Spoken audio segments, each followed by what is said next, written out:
शासनाचं दिव्यांग व्यक्तीकडे कुणाचंही लक्ष नाहीये. आहे स्वतंत्र खिडकी योजना चालू करण्यात यावा. या मोठी चमडीच्या सरकारनं लाडली बहीण योजना आखली. संजय गांधी निराधार योजना चालू आहे आणि तुम्हाला लाज वाटली पाहिजे की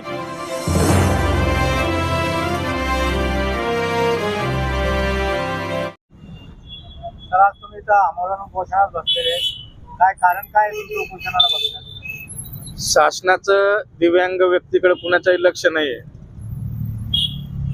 आम्हाला शासनाचा कुठलाही लाभ मिळत नाही, कुठल्याही योजना आमच्यापर्यंत येत नाही.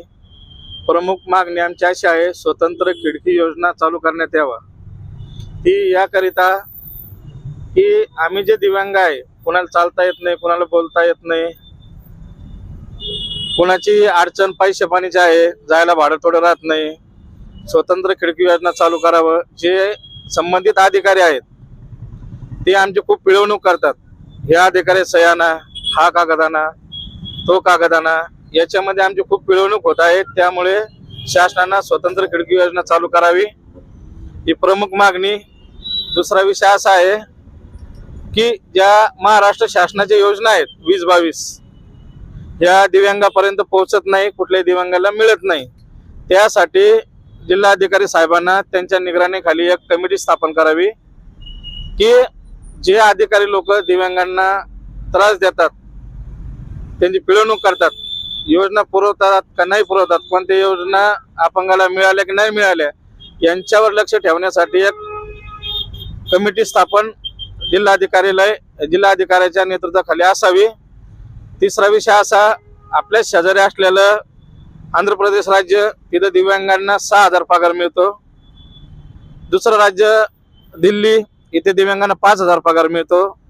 त्याच अनुषंगानं आपलं महाराष्ट्र शासनानं आम्हाला 40% ते 80% पर्यंत 6,000 पगार द्यावा. जे असे 100% अपंग आहेत, 80 ते 100%, यांना घरात इज्जत नाही, घरात कोणी विचारित नाही, खाण्यापिण्याची वांदे आहे, अशा लोकांना 10,000 रुपये पगार द्यावा ही विनंती आहे आणि या आमच्या मागण्या आहेत. या मागण्या पूर्ण न झाल्यास जसा वेळ येईल तशा प्रसंगी तीव्र आंदोलन करण्याची आमची तयारी आहे. जोपर्यंत आमच्या मागण्या पूर्ण होत नाही तोपर्यंत आम्ही इथून उठणार नाही. शासनाकडून तर सर विविध मागण्या लोकांना, जसं लाडकी बहीण योजना, लाडका भाऊ योजना, अशा योजना दिल्या जात आहेत. मग तुमच्या अपंगापर्यंत लाभ का पोहोचत नाही सर? शासनाचे काही कामचुकार अधिकारी आहेत, त्यांच्यामुळे त्या योजना आमच्यापर्यंत येत नाही.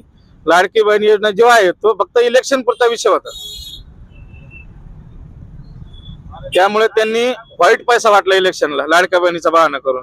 तसं दिव्यांगावर तसं लक्ष शासनाने द्यावा. एक आक्षेप आहे, मी दिव्यांग शुभचिंतक.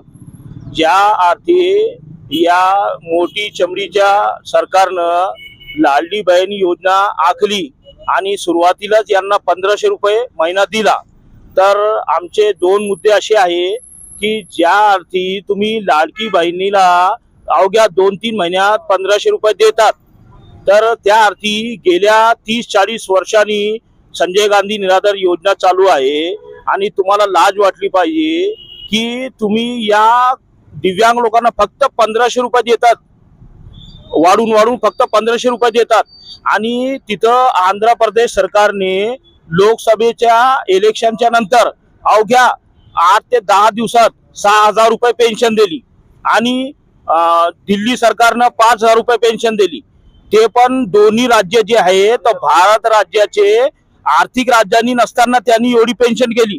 मग आपला महाराष्ट्र राज्य जे आहे तर ही भारत देशाची आर्थिक राजधानी असताना आमच्या दिव्यांगांना 40% ते 79% पर्यंत 6,000 रुपये पेन्शन आणि 80 ते 100% दिव्यांगांना 10,000 रुपये पेन्शन दिलीच पाहिजे. आणि यांनी ही पेन्शन जोपर्यंत लागू करत नाही तोपर्यंत आमचे जे धरणे आंदोलन आहे ते आणखीन तीव्र होऊन जातील. आणि याच्यामध्ये काही विपरीत घडल्यास या सर्वाची जबाबदारी जी आहे तर या शासन व प्रशासनाची आहे. आणि दुसरा विषय असा आहे की आपल्या महाराष्ट्र राज्यामध्ये कमीत कमी 20 ते 30 वर्ष झालेले आहे की 200 स्क्वेअर फीट जागा प्रत्येक दिव्यांगाला दिली पाहिजे. परंतु याची अंमलबजावणी आजपर्यंत कितपर्यंत झाली आणि कुठपर्यंत झाली, ही शासन आणि प्रशासन आणि सरकार ही अंधळी आहे का, ही आमच्यासारखी लंगडी आहे का, ही का बहिरी आहे का, यांनी याची दखल का घेत नाही, याचा जबाब आम्हाला लवकरात लवकर देण्यात यावा. नाहीतर आमचे जे आंदोलन आहे याच्या पुढे लई तीव्र होईल आणि याची सर्व ती जबाबदारी जी आहे तर सरकार व शासनाची असेल. एवढे बोलून मी माझे 2 शब्द संपवतो. मिळालाच पाहिजे. कोण म्हणतं देत नाही, घेतल्याशिवाय राहत नाही. कोण म्हणतं देत नाही, घेतल्याशिवाय राहत नाही. आहे आमच्या हक्काचा, नाही कुणाच्या बापाचं, आहे आमच्या हक्काचा, नाही कुणाच्या बापाचं. दिव्यांग एक जुटीचा, विजय असो, दिव्यांग एक जुटीचा. विजय असो. Subscribe now and press the bell icon. Never miss an update.